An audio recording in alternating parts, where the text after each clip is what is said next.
देखो, ये क्वेश्चन भी बहुत अच्छा क्वेश्चन है। ठीक है, तो क्या बोले क्वेश्चन में, 2 लीटर ऑफ 0.2 मोलारिटी H2SO4। देखो ये ऐसे अलग है, ठीक है, इसको MH2SO4 ये कौन सी चीज़ होती है ऐसा मत समझने लग जाना। यहाँ पे 0.2 मोलारिटी दे रखा है H2SO4 का, ठीक है, और ये H2SO4 का वॉल्यूम दे रखा है 2 लीटर।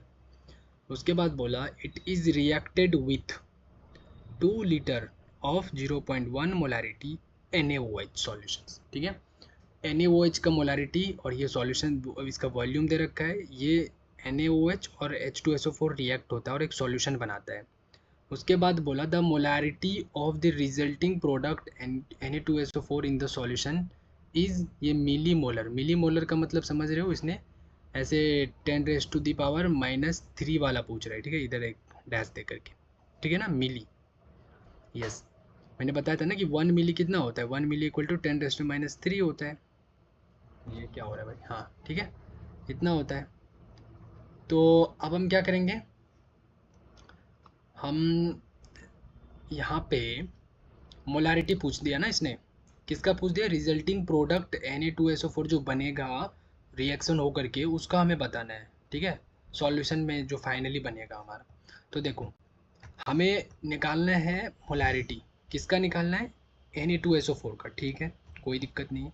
तो फॉर्मूला तो वही होता है मोलारिटी का, मोल्स अपॉन वॉल्यूम। तो मोल्स क्या हो गया हमारे पास, मोल किसका निकालेंगे, Na2SO4 का ही निकालेंगे, ऑब्वियस सी बात है, जब इसका हम मोलारिटी निकाल रहे तो मोल्स भी इसी का लेंगे। और वॉल्यूम हम किसका लेंगे, वॉल्यूम भी हम मतलब वही सॉल्यूशन हो गया, वॉल्यूम ऑफ सॉल्यूशन।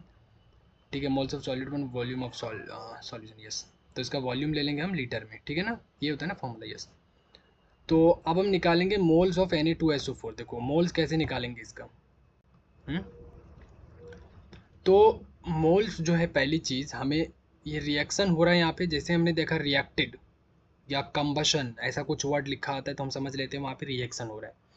तो रिएक्शन हम यहाँ पे लिख देते हैं पूरा। देखो रिएक्शन जब आ रहा है तो हम समझ सकते हैं कि रेशियो वाला करके भी हम वो जो निकालते थे पहले, उससे हिसाब से कर सकते हैं। तो देखो H2SO4 प्लस NaOH हमने सिंपल लिखा, Na2SO4 प्लस H2O बनता है, ये हमने 2 और यहाँ पे भी 2 जो है डाला मैंने, बैलेंस करके रख दिया। ठीक है, बैलेंस कर दिया हमने, तो ऐसा बन गया हमारा। अब हमें इसका निकालना है मोल। इसका निकालना है मोल, मतलब हमें रिएक्शन में किसी और का जो है वो डाटा दिया हुआ रहना चाहिए। यस, तो यहाँ पे तो दो दो का डाटा दे रखा है। देखो H2SO4 का भी डाटा दे रखा है, कौन सा डाटा दे रखा है भाई, एक मोलारिटी दे रखा है और एक वॉल्यूम दे रखा है H2SO4 का। देखो है ना, यहाँ पे देखो ये H2SO4 है और इसका वॉल्यूम यहाँ पे हो गया और ये मोलारिटी यहाँ पे हो गया, दो डाटा दे रखा है। इसका भी डाटा दे रखा है, ओके, मोलारिटी वॉल्यूम। तो यहाँ से हम दोनों, इन दोनों को यूज़ करके हम क्या निकाल सकते हैं, मोल्स निकाल सकते हैं। क्योंकि क्या होता है, मोलारिटी इक्वल टू क्या होता है, मोल्स अपॉन वॉल्यूम। तो moles equal to molarity into volume हो जाएगा, वही चीज़ हमने यहाँ पे किया। देखो सिंपल, तो हमारे पास इतना मोल आ गया किसका, H2SO4 का। और सिमिलरली हमारे पास NaOH का मोल कितना आ गया, 0.2 मोल। अब मैं इसको किसके साथ कंपेयर करूँ, इसके साथ करूँ या इसके साथ करूँ, क्योंकि डाटा दोनों के पास है। ठीक है, तो हम यहाँ पे अब यूज़ करेंगे लिमिटिंग रिएजन का कॉन्सेप्ट। लिमिटिंग रिएजन क्या कहता है कि जो भी निकला है ना ये मोल, इसको डिवाइड करो इसके कोफिशिएंट से। देखो H2SO4 का कोफिशिएंट क्या है, 1। यस, तो देखो 0.4 को हमने 1 से डिवाइड किया तो ये 0.4 आ रहा है। फिर इसका जो मोल निकला 0.2, इसको डिवाइड करो इसके कोफिशिएंट से which is 2। So when we divide this things we will be getting 0.1। सो यहाँ पे छोटा कौन है, ये है। तो जो छोटा रहता है ना उसको हम सेलेक्ट कर लेते हैं। ठीक है, यहाँ पे हम इसको प्रायोरिटी दे देंगे। ठीक है, तो इसको हमने सेलेक्ट कर लिया। इसका मतलब है कि ये जो 0.1 और 0.4 निकला, हम ये मोल यूज़ नहीं करेंगे, ये हम बस कंपेयर करने के लिए, पता करने के लिए कि हम किसके साथ इसका कंपेयर करेंगे, वो चीज़ पता करने के लिए हम यहाँ पे बस डिवाइड करके देखते हैं, चेक करते हैं। बाकी हमें यही वाला यूज़ करना है हर जगह, ये 0.2। ठीक है, यस, तो हमें समझ में आ गया कि हमें जो है इसके साथ इसको कंपेयर करना है। यस, बिल्कुल परफेक्ट। तो क्या करेंगे बताओ, ऐसे फिर हम यहाँ पे आते हैं, फिर यहाँ पे आते हैं, इसका हमें लेना है तो हमने ऊपर लिख दिया मोल, इसका रेशियो लेंगे ना, mole of this upon mole of this. तो इसका हमें निकालना है, तो इसका कोफिशिएंट यहाँ पे रखते हैं, जो Na2SO4 है इसका कोफिशिएंट यहाँ रख देंगे, और NaOH का जो कोफिशिएंट है वो 2 हमने यहाँ रख दिया। ठीक है, इसके सिधारे में ऐसे, और इसका कोफिशिएंट यहाँ रख दिया। अब इसको क्रॉस मल्टीप्लाई करो, NaOH को उधर ले गया मैं, तो हमारे पास 0.2 मोल दे रखा था, वो हमने रख दिया, और 1/2, तो पूरा हमारा मोल ऑफ Na2SO4 कितना आ गया, 0.1 आ गया।